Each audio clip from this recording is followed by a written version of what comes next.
Have you ever experienced something so crippling in your life that has made you feel broken? I have. Are you someone who has a giving heart but is struggling to feel good themselves? Are you consistently putting your needs aside to take care of everyone else? If so, you're not alone. Giving starts with giving to yourself so that you are able to give of yourself to other people. Isn't it time you took back control and discovered what makes you tick? Join me in my journey and find out how you can feel better about yourself, live your best life, and share that with others. Thinking of yourself, it doesn't make you selfish, it makes you brave. I'm Nelia, and this is the Giving Starts With You podcast. If you're looking for a way to start your self-care journey or looking for a unique gift to give to someone at Christmas, check out my new book, The Ultimate I Deserve a Break coloring book. It's filled with inspirational designs created by me, all around giving and living intentionally. So if you'd like to check that out, it's available on Amazon, as well as my new website at www.neliahut.com. That's www.neliahutt.com. Welcome to another episode of the Giving Starts With You podcast. I'm your host, Nelia Hutt. Thank you so much for those of you who have joined us today. I have a remarkable new friend on. Her name is Nicki Pike. Welcome, Nicki. How are you today? I am doing really good. How are you? I'm great. I'm excited for our conversation today, for sure. You're in Alberta. I am. Great. I love interviewing Canadians as well. This is great. I want to share with you Nicki's message today. I think it's one that the audience and listeners at home will really be able to learn from, and will really be able, it's going to be a powerful episode. So I just want to let you know a little bit about Nicki. So Nicki, she's a podcast host herself. She's the host of Life as ... with Nicki Pike. Beautiful podcast, by the way. I recommend you guys checking it out. Nicki's journey is one of growth and loss and growth, to the point sometimes that it felt that she was stuck on repeat. But even though life has knocked her down more than once these last few years, her challenges, her struggles, they did not define her. Nicki's story is about how she survived her losses and challenges, and how she is now living her life the best way she knows how, which is one day at a time. And that's all we can ask for, right? One day at a time.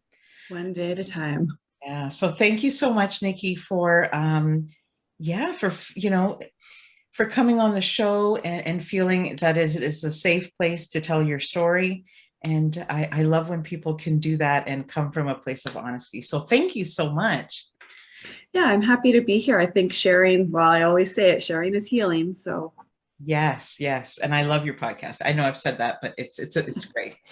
So who is Nicki? Can you tell us a little bit about who you are?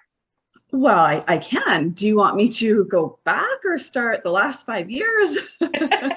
Yeah, so today I think we should talk about how, life knocks us down sometimes, and how we can get back to living our lives. And I know that you speak a lot about the labels that are put upon us on your podcast as well, and how we can strip them away.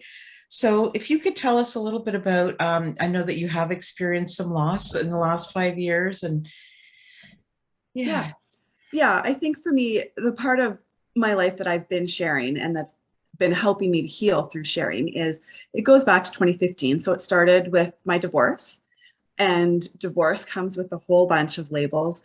Suddenly I was divorced, which is a huge label in itself. Then single mom. The labels just kind of kept piling up to the point that I didn't know who I was anymore, because all I was these labels that people referred to me as. And I lost myself in those labels, and just in all of the emotions that I was feeling and going through that. And as I was going through my divorce, my mom, who I was very close to, got diagnosed with dementia. and she went downhill very quickly. So 2016, she was diagnosed. She was gone 2019. So it was quite a quick progression. Her death was unexpected. Even the doctors called and said, "We're so sorry." Like, she was doing better. We were finally getting her stable. Everything was coming together with her medication and just everything. And she just decided it was her time, and she went in her sleep, which, hey, I hope that's how I get to go. So I found some peace in that, knowing that in my mind, she went on her terms. She was very strong, very independent.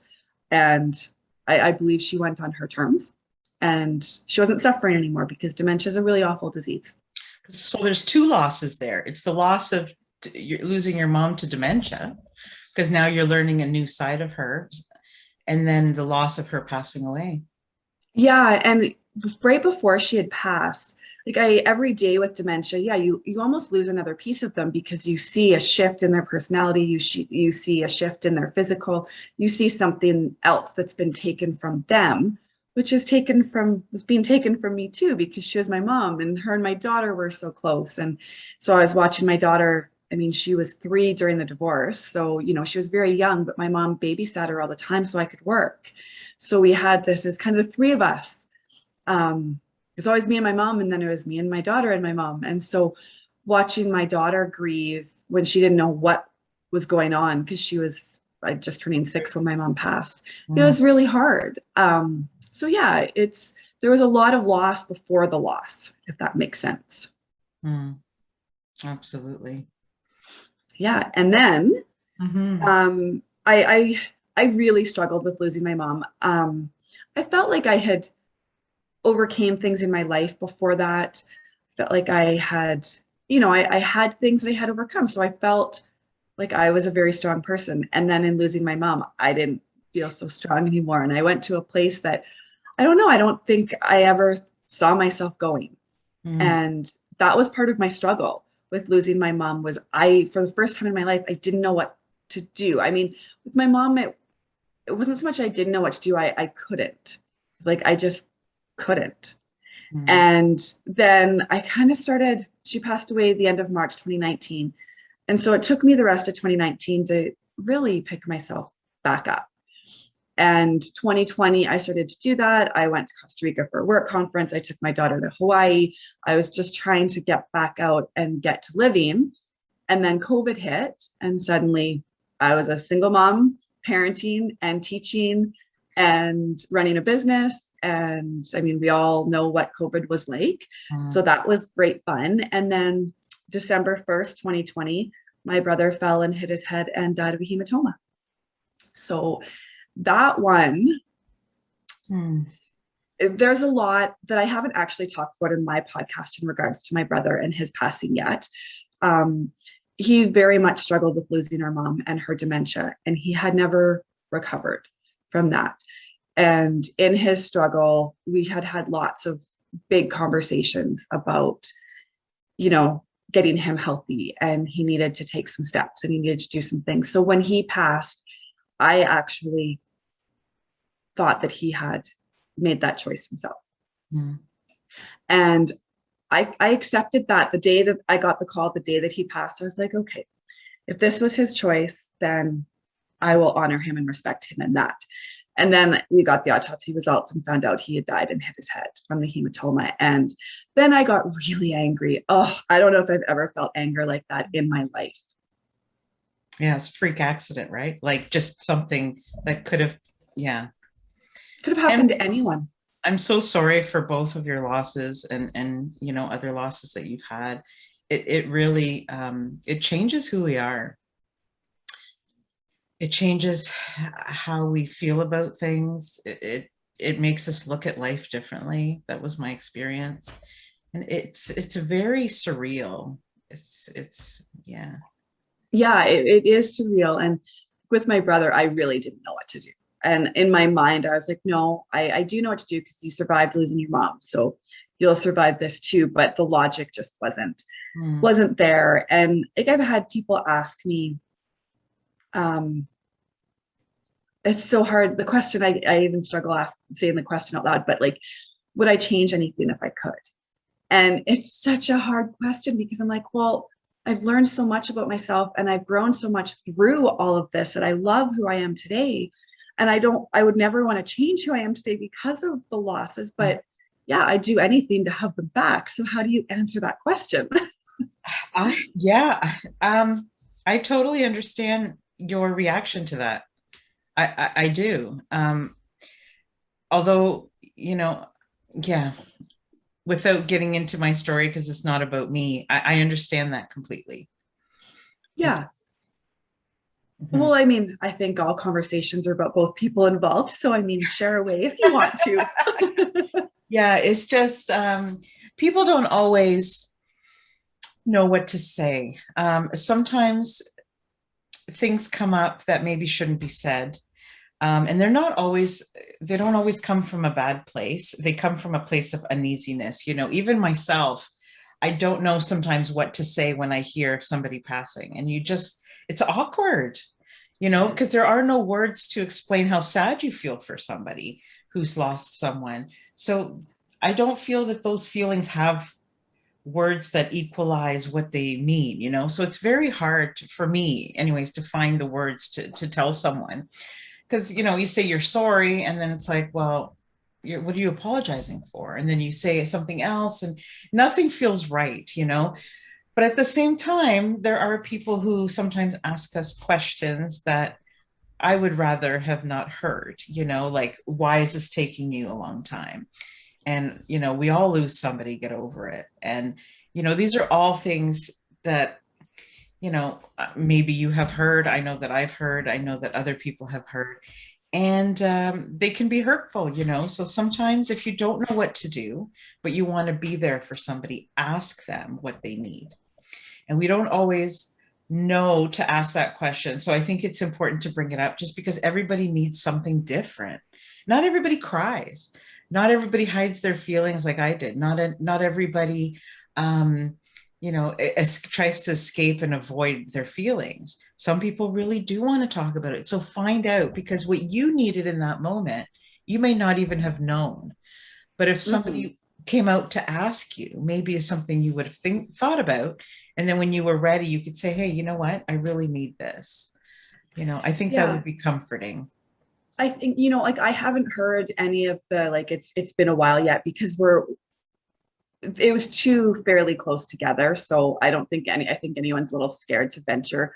I mean, I've been very open and honest with my grief and my struggles. And so I think in that respect, people, they really don't know what to do with that, Mm, right? When you hide it, when you avoid it, when you don't share, people assume you're okay. And then they get to go on with their life and they don't have to worry about you anymore.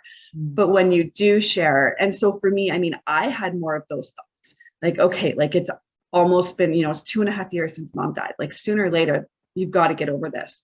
And then I talk to people that have lost someone a long time ago, and they tell me, no, the grief never goes away. You learn to live with it. You get better at managing it, but it never goes away. And in the beginning, that used to terrify me because like I can't live like the rest of my life feeling like this. I won't survive this. I can't. I can't be a mom. I can't run like no. And now I understand what they mean by that, that the grief never goes away. And when it hits me, like yesterday, it hit me like a tidal wave again. And I was in bed crying. And it was just like, okay, well, you've been here before. mm. You know what to do. And it's okay to be here in this moment.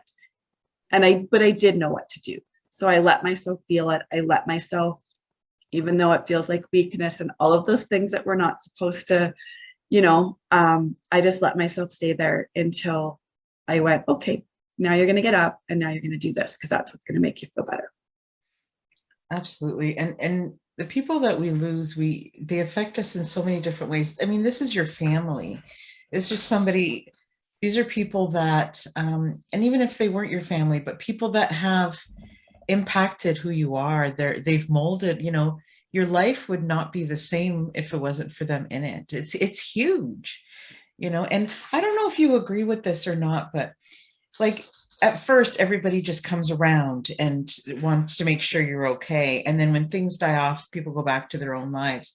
And although, part of that is good, it also feels like a loss because sometimes you want, when you're not ready to have people around, they all come. Right? And then, 6 months later, when you're like, oh my God, I really want to talk to somebody, it's like they've moved on, right? Well, because that first, especially the first 2 weeks, you're so busy. Yes, You're it takes time. There's you so much don't to even do. there's so much to do, and you just go into survival mode, and the adrenaline and everything is going, and yeah, you're surrounded by people and they're bringing you food and they're all these, and you're just like, oh, okay. And then the funeral's done and they get to go back to their normal life, and you sit at home now by yourself. Your life is never the same, and there's nobody there. Like those first 2 weeks, I was in so much adrenaline mode, and like I didn't need them then. But a month in, when I was starting to do, like, trying to sell my mom's house, going through her house and sorting through things, like, and I was very fortunate. I have some of the most amazing friends in the world. And I was really proud of myself, because I remember we were at my mom's house and my one friend had shown up, and I was just sitting on my mom's stairs, and she kind of looked at me and she said, are you okay? And I just looked at her, I said, I can't do this. I cannot go through her things. I cannot do this. And she said, okay. She goes, you just sit right there and I'm going to go get started, and you're just going to tell me, and I'm going to do it all. And she did. She organized the entire estate sale. She organized my mom's entire house. She did it all. And I just sat there and directed or talked to people. Like anyone that came in and bought something, they would sit down, and like her piano was my grandparents' piano, went to someone whose mom had dementia and loved to play. So like it just, yeah. So again, had I not been able to say, I can't do this, I don't know what I would have done, because she wouldn't have known what I needed. But just by saying I can't, she said, well, I can. And to be brave enough, sometimes it's hard sometimes to really be honest to other people about how we're feeling, because we're so worried about what they're going to think. That's why I think it's so important that we learn to love ourselves, because it's moments like these that you really do need to be kind. And you need to, I don't know, you just need to You need really be to, honest. yeah, you need to be kind, but you almost need to push a little bit. And so what I mean by that is, again, right after my mom passed, another friend, colleague and friend, he had called and we were chatting, and I was struggling and I was crying and all the emotions. And again, it's interesting because so many people think that if you let things out, you're going to scare people away. And I found the complete opposite by me going to that place and just not being able to hide it. Like I literally could not hide my grief. And so it came out in every conversation. I'd be crying and everything. But people, they supported me in that in a way that, like, we shouldn't be scared of it, because the people that care about us, they will support us through it. And so he kept saying, what do you need? And I kept saying, I don't know. I wish I could answer that question, but I don't know. And finally he said, what is the one thing that I can take off your plate right now? And I went, oh, well, that's easy. I was like, I have to stage my mom's house, and I have to, move some stuff out and rent a storage locker. And I don't have anyone to help me. Within like that weekend, Easter weekend, him and 3 other colleagues drove up from Calgary with a U-Haul and rented a storage unit and helped me move all. Well, again, I just directed and they did it. Yeah, because the last thing you want to do when you're feeling like that, you can't put your feelings into words, is doing all the things you have to get done. Things still have to get done. Life doesn't stop, right? That's huge that they were that kind to you, and it's beautiful. I'm glad you Very let much. them help too. Well, again, that's not my go-to. I like to do everything on my own. I can do this. I'm strong, independent. I'm all the things until I'm not. And it actually, that's a lot of my growth in both of these losses and my divorce too, was that I don't have to do this on my own. I don't. None of us have to do this on our own. We are not built to do this on our own. We need that connection. We need that. We need all of that. And somehow with the society we live in now, between social media and phones and now COVID, like we're all living in these bubbles and we're not getting that same level of connection. Yeah, there's nothing worse than having to go through something like a loss and then be isolated. Yeah. With my brother, so he passed away December 1st. I think it was like December 7th or 8th. We went into full lockdown in Alberta, like complete full lockdown. And I just looked at my daughter and I was like, oh boy, this is going to be rough because I couldn't even have Mm. any connection. So it was me and her. Thankfully, she Oh. was with me for Christmas last year, and we actually had a really great Christmas.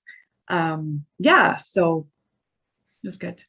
Yeah, it also makes all the things that you have to get done, like funerals and all these things, very impossible and different and stressful, I think.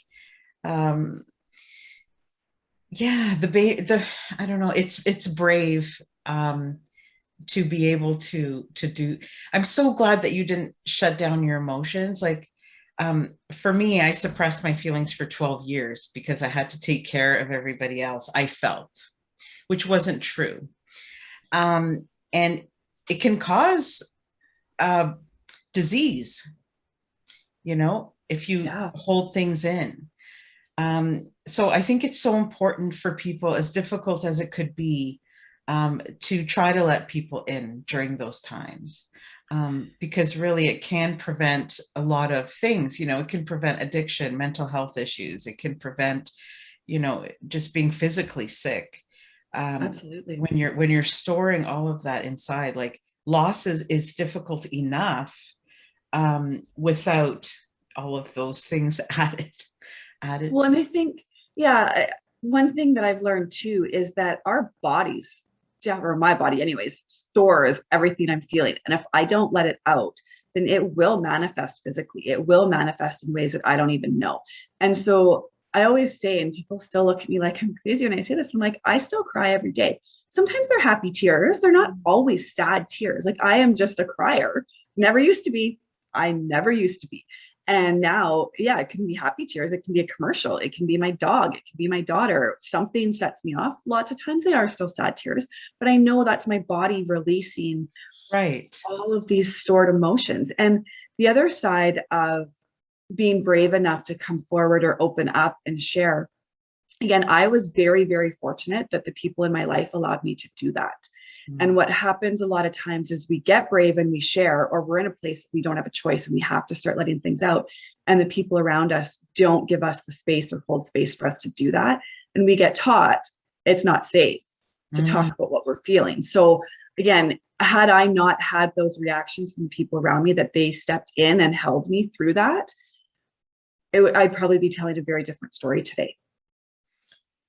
Yes, that's so true. I just finished recording an episode as well on boundaries. And, it also filters into our conversation today because you do have to set up boundaries on how much, not only how much you tell people, but how much you accept in and all the negative energy too. And there's just so many things around loss and death. And it's, I have a hard time sometimes describing into words what it feels like because I don't think that the language has caught up with the emotion behind how we feel. What would you say to somebody who is having a hard time asking for help when they are grieving? What's something that perhaps so, for example, if I want to console somebody who has just gone through something and I want to help them and they're kind of refusing, what's something that maybe we can do on the outside in? Like, what would you have appreciated? Honestly, for me, and again, I know some of the things that I needed might be unique, but I felt like this after my divorce. This was the first time I really realized this, is that sometimes I just needed someone to sit beside me, like literally just sit beside me. I may not, like, there are times I didn't want to talk. One of my friends came over in January and she's like, what do you want to do? I'm like, I just want to watch a movie and you're just going to sit beside me.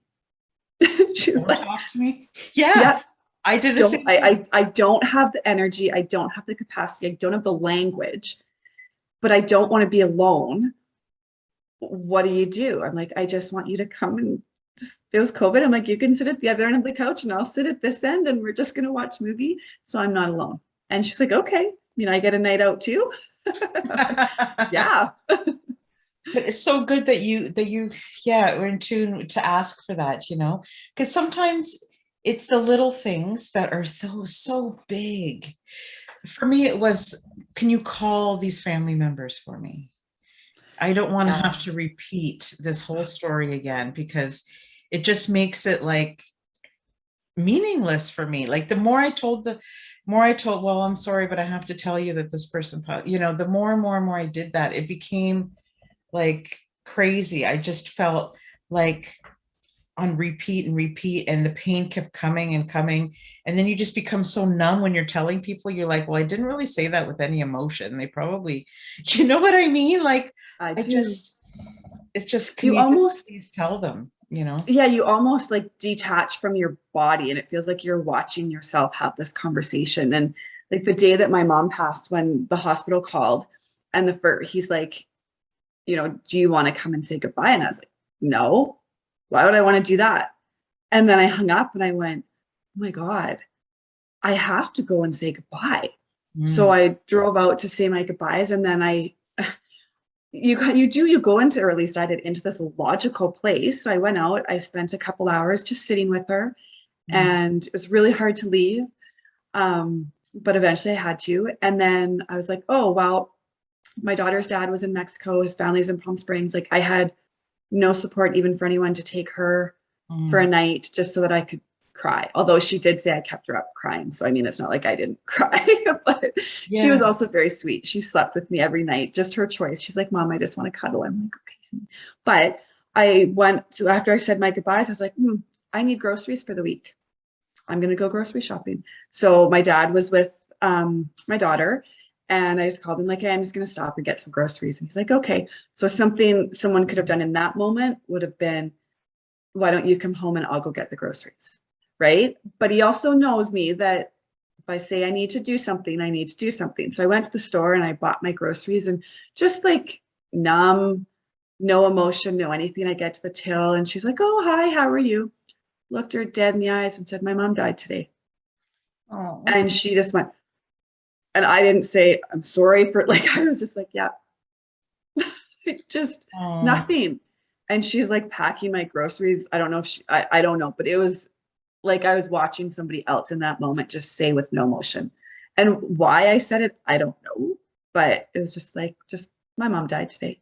Maybe you needed to hear it out loud to make it real. Maybe it's hard to know.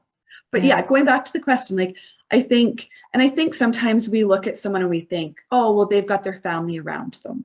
Mm. They'll be okay. But maybe that family isn't the support they need. Right, because your family's also trying to heal. You're all in pain. Yeah. Like I think it's great that your dad was there to take your daughter. But at the same time, your dad was in pain. Well, him and like my parents got divorced when I was young. Mhm. So, but surprisingly, he was like at the time Yeah. I didn't, not that I probably didn't give him enough grace for Mm. what he may have been feeling, because he did come out to the hospital with me to see my mom at that Christmas. So before she passed, because Mhm. she had stopped breathing that Christmas and the doctors told me like, this is probably it. Like you should get out here right now. And then she completely turned around and did so well on Christmas. She remembered all of us. Mm. And my dad left the hospital in tears that day. And that's when I kind of went, oh, just because they've been divorced for 30 years, Yeah, she's still the mother of his children. She's still, absolutely. yeah. So You I still learned both. share things. Yeah. Yeah. But but at the same time, it still would be nice if you could say to a friend that maybe isn't as close to the situation, can you take my daughter out, show her a really good time? I don't want to have to worry about putting these adult burdens on a child. I don't want her to necessarily, it's important that kids see us cry. I Yeah. think to know that things happen in life and then you can feel better, about those things, one day. And I think it's important not to play life as, it's all just roses and stuff. But at the same time, we have to be careful with putting adult pressures on kids, right? So sometimes it's important to just have that one person who's maybe not as close to the person that passed that can say, hey, I'm not necessarily grieving and I need to help my friend. Yeah. And again, like looking back, I don't think I realized how amazing. I mean, I know my friends are amazing, but the week that she passed, that week where I didn't have anyone to, any family to really take her. The one night a couple girlfriends came over and they brought supper and played cards and with my daughter, right? And I just got to sit back. I didn't play. I just sat back and watched. And it was just amazing. And the next night, the same colleagues that rented the U-Haul, a couple of them drove up from Calgary and brought us supper. And, here's these two guys drawing on my daughter's chalkboard wall with her, making her laugh like I hadn't, right? And just being goofy, and everything was so light. And again, I just sat back and was just like, thank you.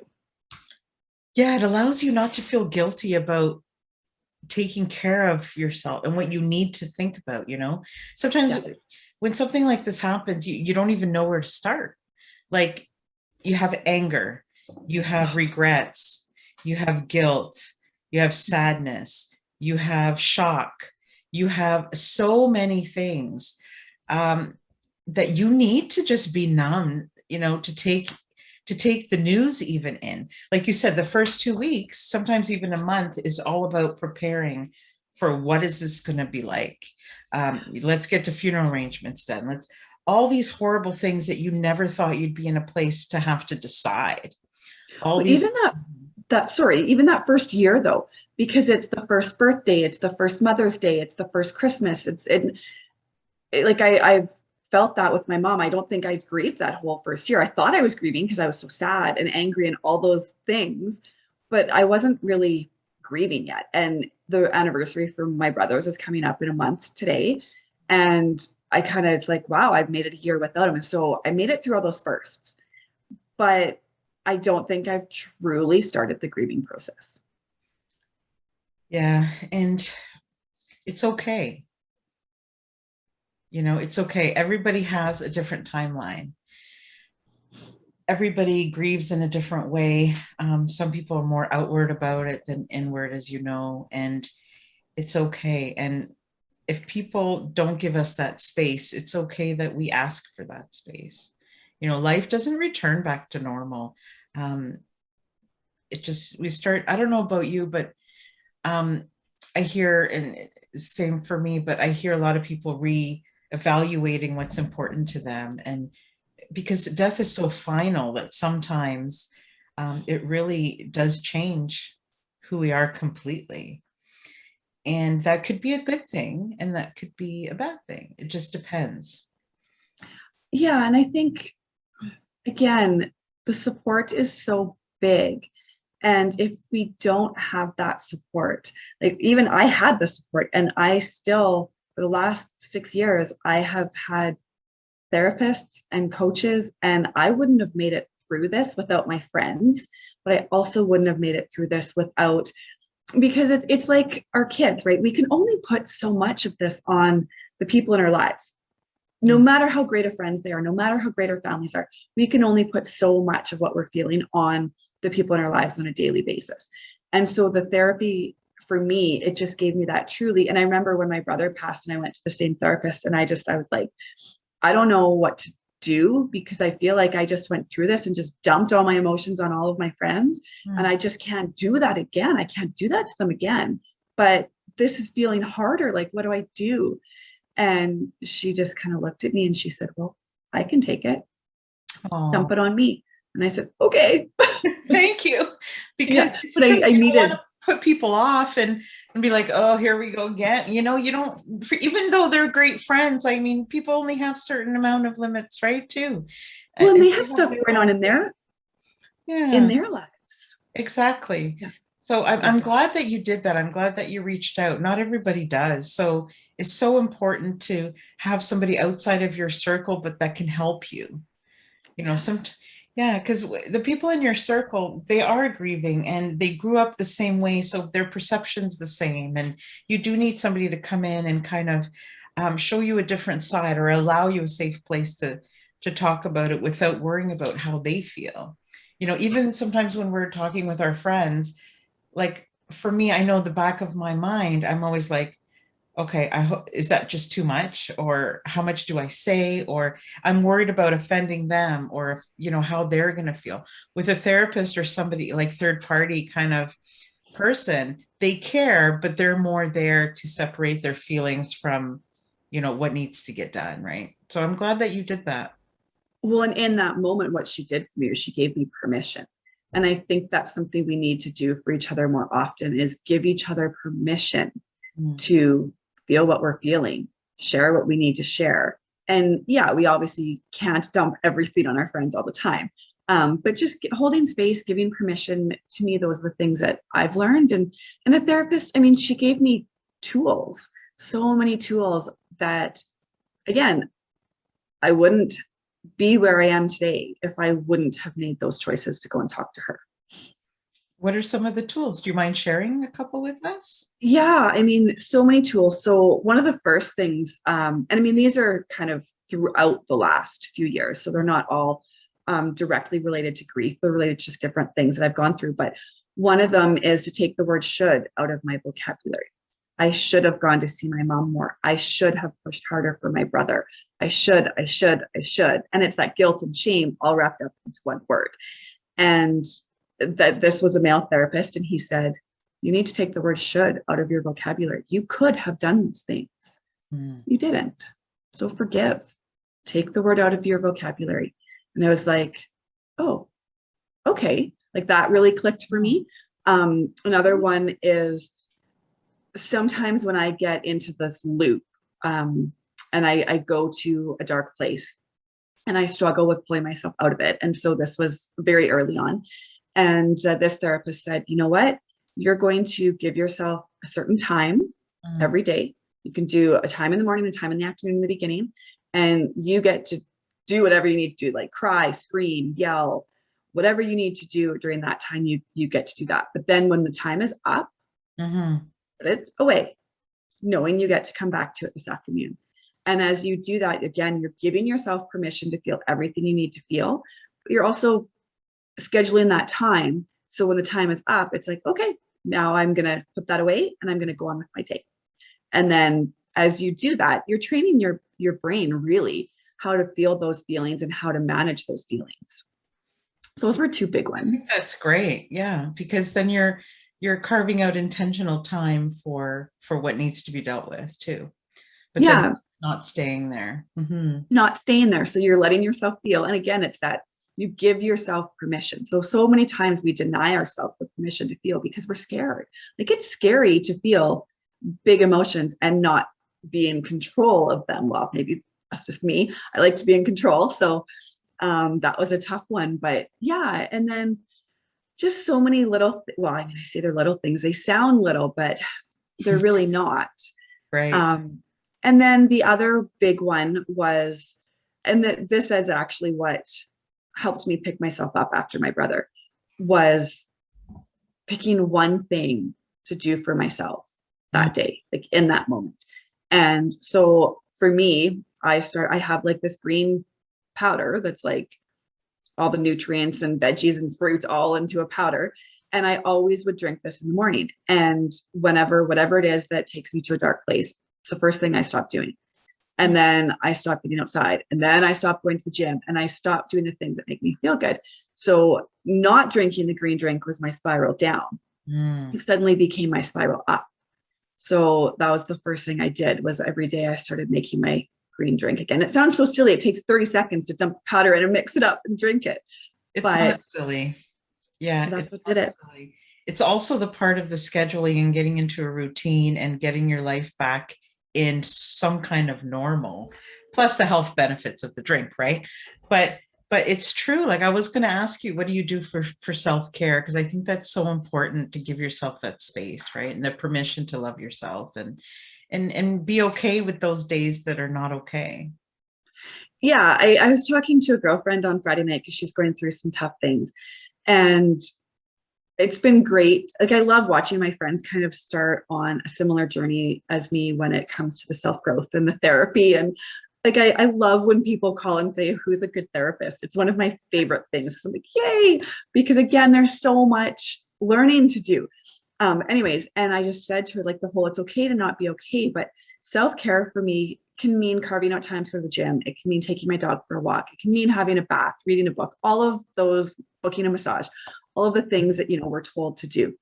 But what self-care ultimately meant for me, and this was a really, really hard one for someone that, is ambitious and a perfectionist and control freak, all these things, was I started on the weekends that my daughter was with her dad. Sometimes on the Sunday, I won't do anything. I might walk my dog. I might go to the gym. I might vacuum. But I sit on my couch and I watch TV. No, that's awesome, because you don't have that responsibility of another human being, right? So you can do that. That's great. I'm glad that has allowed, sometimes losses come with gifts. They do. They really, really do. And I mean, it takes you a little while to get there to see that, but there are gifts in everything. And yeah, for me to give myself, again, I keep using the word permission, to do that every once in a while. I mean, I don't do it every week, but maybe once a month. And I will, again, I might walk the dog. I might go to the gym. I might have a bath. Like I'll still do something, but I just sit there and just go, this is kind of nice. There's no pressure to do anything. Did you, and you don't have to answer this, but I'm just curious, because sometimes when I think of my own journey of loss, I think of if this is something other people feel. So when you had your losses in your life, do you ever feel that guilty for being happy? Oh, yes. Because I So constantly would get mad at everybody, because it's like, why are you smiling? Somebody great died today. Like, what are you doing? Like, how can I, and I think it's important that we don't feel bad about that, because I think I don't know. I'm hoping it's a normal thing. I think it is. What are your thoughts? I hope it's normal too, because I exactly the same thing, to the point that I couldn't even go on social media because I was ready to yell at people, being like, how are you sharing something so insignificant and thinking it's so funny and so great? Like, don't you know people are dying? Don't you know my mom just died? Like, how dare you? And I was so angry. And then as I moved through that, I mean, I still have those moments where I'm like, really? Like, that's what you're so worried about? Like, right? Which is unfair. And I know it's unfair, but the guilt or the feeling of I don't deserve to be happy because they're not here. Why do I get to go on with my life and be happy and smile and laugh and travel and live this amazing life when they're dead? And I went through it with my mom. I went through it worse with my brother. And I still and what I'd gotten to a point too, and this I got scared because whenever I felt good, someone died. Like I got to the point that as soon as I started to kind of feel good and be like, okay, I can do this without them. My daughter needs me. I need me. I can do this. I'm gonna live my life. I'm gonna be happy again. Phone rings. And it was just so I get scared to be happy because I can't take I don't want those phone calls ever again. Although it's just pure coincidence, but that's how we rationalize it. Yes. Yeah. Perception is everything, isn't it? It is. And I've talked to a lot of people have opened up to me about their grief since I've opened up about mine. And from what I'm learning, it is a very normal thing to feel guilty about being happy when our loved ones aren't here, to be happy with us or share in these moments, right? And that's why I say it's one day at a time, because I don't know how I'm going to feel during the course of that day. And I've learned to be so in tune with my body and so in tune with my emotions that I can wake up and feel great. And a song, now songs don't always make me cry, or if they do, sometimes it's happy tears. It's a good memory coming out in those tears. But I don't know what the rest of my day is going to look like. And sometimes, like I tell my friends going through tough stuff all the time, sometimes it's minute by minute, sometimes it's hour by hour, sometimes it's day by day, but you're going to get through it. Yeah, because you don't know what's going to happen that day that's going to trigger something, or if you go somewhere and be like, oh, if that person was here, this is what they would think, or I'd want to share it with them. When you love somebody, you never stop missing them. No, you You never, don't. you never do. You never do. And that's why the grief doesn't go away, because the love doesn't stop because they're not here. The love almost hurts more because they're not here. And like you said, you don't get to share, like my daughter's Halloween costume yesterday. You know, what I wouldn't have done to send that to my mom, send it to my brother and be like, oh, look how awesome she is. And I still have those thoughts. Like, not even that long ago, I went to call my mom, like earlier this year. Hmm. I had an amazing experience with a horse. I love horses. And my mom, that's what me and my mom did together, was the horses. And a lifelong dream came true of getting to ride this specific breed of horse. And I went to call her. And then I cried the whole way home because I realized she was dead.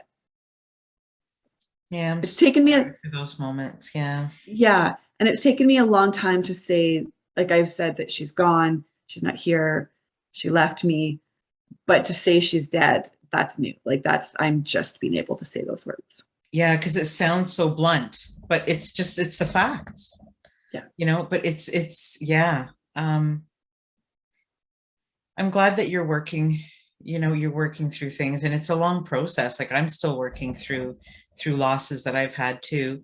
And it's it is tough, but it's so healthy to talk about it. It's so healthy to not avoid talking about it. It can really prevent other things from coming forth, from things getting worse.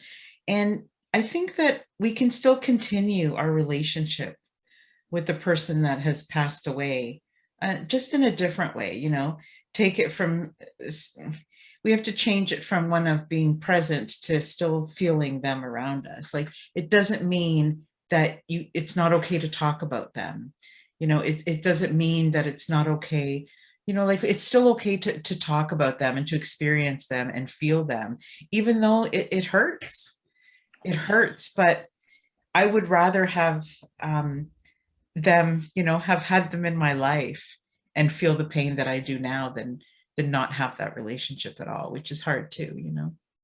Oh, absolutely. And I think, feeling them, talking to them, all of that, they are still here. I don't know what I believe as to where we go.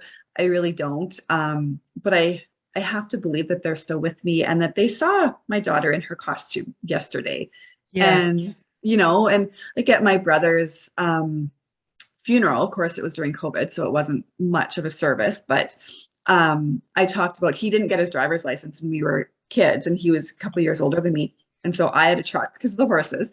And my mom, I don't know, she must have been away for work or something. And he took my truck and was whipping donuts in a gas parking lot, gas station. And of course, someone saw it and I got in trouble. And so that's what I said at his funeral was, you know what, Mike, I hope that you're telling mom all the things that you Oh, did that I got blamed for. Because I know they're together. oh, Yeah. yeah. It's going to be a tough month for you. I know. You mentioned that the month in 1 month you'll have the anniversary of your brother, and are you going to spend the day, you think, by yourself or with others? Probably by myself. I've definitely learned that there are things that I need to do on my own. Mhm. Um, so probably it depends. I don't know if I have to look. My daughter might be with me that day. And if she's with me, then I know she likes to be like she's 9 now.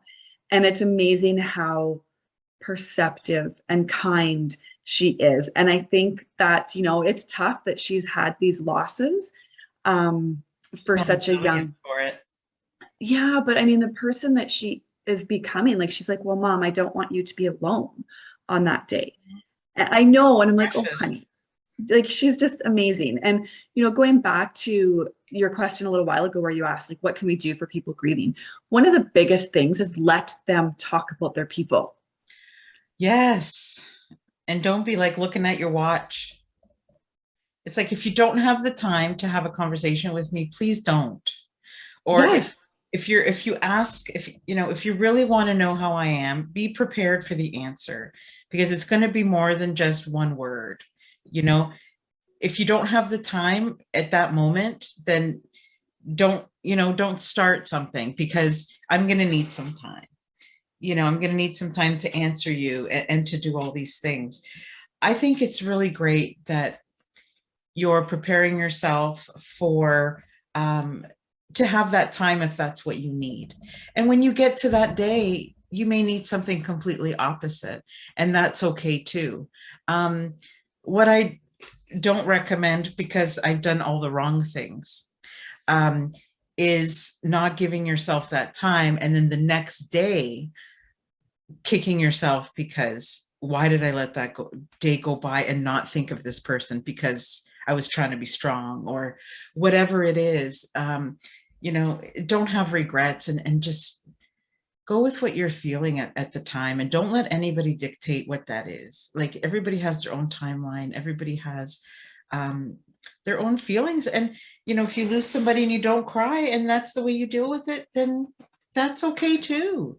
Not everybody cries. Not everybody feels things and expresses things the same way. If you need to go and hit something, like hit a pillow for half an hour or whatever it is, or go for a run, or everybody is different. As long as you're expressing it the way that you need to express it, like individually, that's important. Like, don't judge someone, because their story is different than yours, or the way that they cope is different than yours.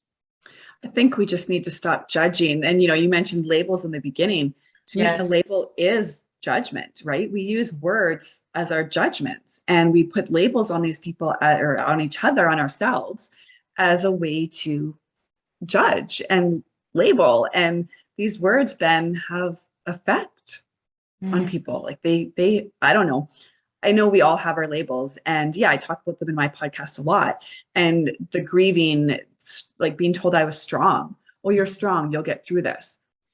Maybe I am strong. Maybe I'm not, but I didn't feel strong. So when someone would tell me what I am or what I am not, I just felt so disconnected because like, I'm not strong. Yeah, or maybe I need to live up to that being strong, even though I'm not, because otherwise I'm letting somebody down. Like, it just puts all this imposition, on you. Yeah. And you often talk about in your show how the labels can be positive or negative, and I think that's so important because people automatically assume that they're negative. No, words can do, I'm losing my voice. Words can be a great thing and they can be an awful thing. And the thing with labels too is sometimes it's our internal reaction to a word. So if someone uses a word to describe me, I had this recently where I was described with the word challenging or difficult, and right away I'm like, oh, what? Offensive, right? Right? But that's because that's my reaction to a word that has been used in a certain way towards me in the past. And this person was like, no, I love that you're challenging me. I love that you don't let me get away with these things. And you say, wait a second, let's go back to that. Let's talk about that more. And I went, oh, It's a good thing.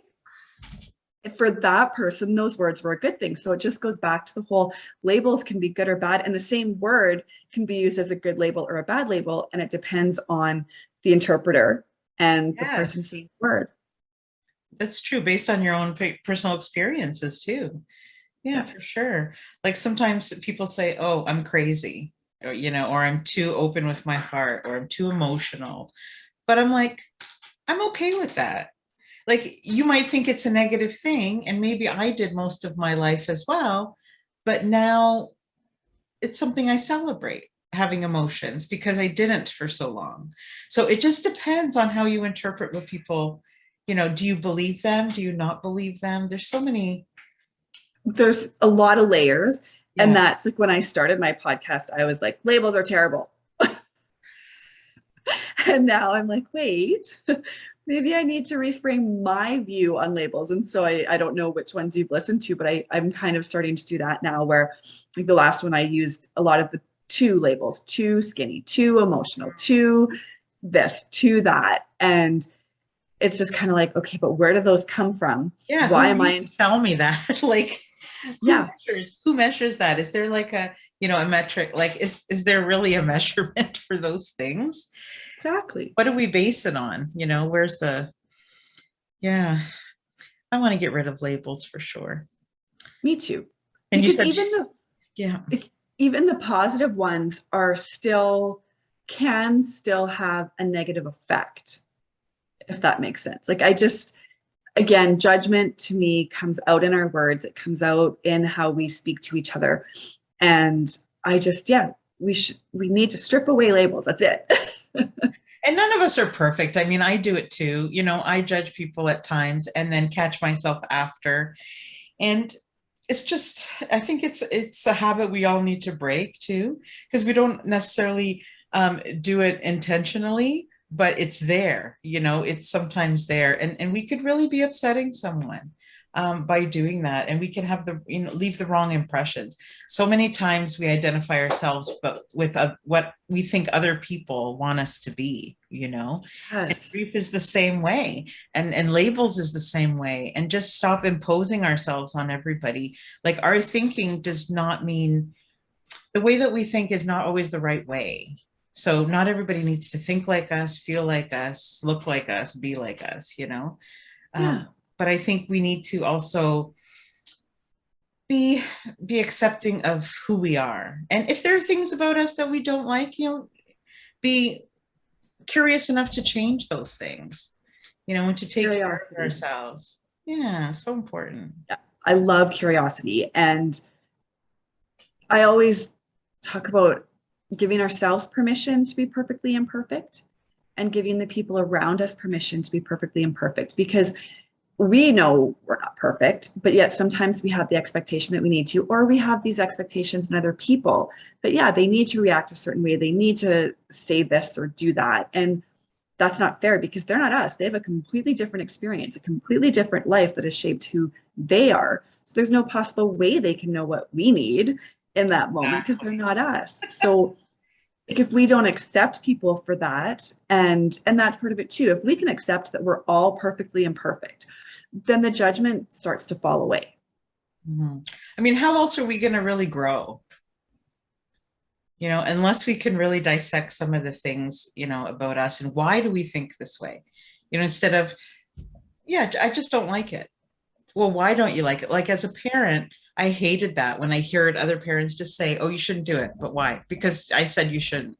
I always try to give a reason, Yeah. you know, but then sometimes it bites me because my son is a really good negotiator. And sometimes if he wants to do something and I'll say, well, no, I don't really want you to do that. And he'll say, why? And I don't really have a good reason. I just maybe am afraid of something or, you know, and he'll come and kind of argue that point and say, well, this is why I think I should. And I'm like, you know what? You're absolutely right. Like just because I'm older Right. doesn't mean that I've got the, you know, sometimes we need to listen to other people and they'll show us things that maybe we haven't seen before. We need to listen to each other and we need to take ourselves out of it sometimes, especially as a parent, right? Because I mean, I know I do this all the time with my daughter. I'm like, no, because when I was your age, like this is what I would have wanted. It's like, well, I can't do that to her because I'm not her. Yeah, I think they're a lot smarter. Well, mine's a lot smarter than I was at his age, I think, and a lot more in tune with who he is, which is great. But yeah, I think the new generation is coming to terms more and being more accepting of self-care and self-love and just sticking up for themselves, you know, Yes. whether that's in grief or whether that's through any kind of challenges and adversity, you know, to really just allow ourselves to do what we need. Well, and I think they're learning that from us. Like I look at, you know, my mom and my dad's generation, and they were not talking about these things because that's how they were raised, right? My mom didn't teach me about grief, not because she was a bad mom, but because that just wasn't acceptable, right? Like her mom died when I was 13. I didn't see her cry. Right. I saw this strong, amazing woman who I looked up to for all of these things. And Right. looking back, I'm like, you know, mom, I would have looked up to you just as much if you would have shared a little bit more and taught me how to grieve to prepare me for this moment. And so I've taken all of that. And when I'm raising my daughter, I'm coming at it from a totally, as it sounds like you are, we're coming at it from a different perspective where we want our kids to have more of these tools to know that self-care is okay, to know that we can accept ourselves and we can accept other people around us for who we are and who they are. And we don't have to be the same. Yeah, we don't have to be strong all the time. My way, my parents taught me or thought that they were teaching me about grief, although we never really talked about it, was um, whenever somebody had passed that was even a distant friend, they would have us go with them to the funeral home because they're like, we want you to go and understand how our tradition is and what happens when somebody passes away, when it's not somebody in your immediate family, when it's somebody you haven't met, just so you could see and not be affected by but it just scared the crap out of me. Like as a kid, like I know that they were trying to do it as, if you kind of see what the experiences is like, then when it is somebody close to you, it's nothing like that. It's nothing. When my father died, it was nothing like that. The motions are the same. You go and the tradition is the same. You say, but completely like different. That doesn't prepare me at all. And I don't know that there would be anything that they could say to prepare me. But what we can do, I think, is just to make them strong enough people to love themselves enough to take care of themselves and not feel that they have to be there for everybody else. I think that we can teach. We can't teach someone how to feel through grief. We can't teach someone how to act. We can't teach them, this is the timeline, this is what happens. It doesn't work like that. It doesn't work like that. And you're right. I think in teaching them to love themselves and that self-care, and you said something important there too, that I don't know, like we can't be everything for everybody else, right? Like we can't always be there for the people around us because sometimes we have to be there for us first. And we are so taught, it's ingrained in us to not be selfish. Yes. I don't know if I agree. I mean, I don't think selfish is the right word because taking care of yourself first shouldn't have a word like selfish attached to it, because if we don't take care of ourselves, we're useless to everybody around us. So Mhm. how is that selfish if we put ourselves first? I think we need to, yeah, I totally agree with what you're saying, Nikki. It's almost like the two things can exist at the same time. You can take care of yourself and take care of other people. It doesn't have to be one or another.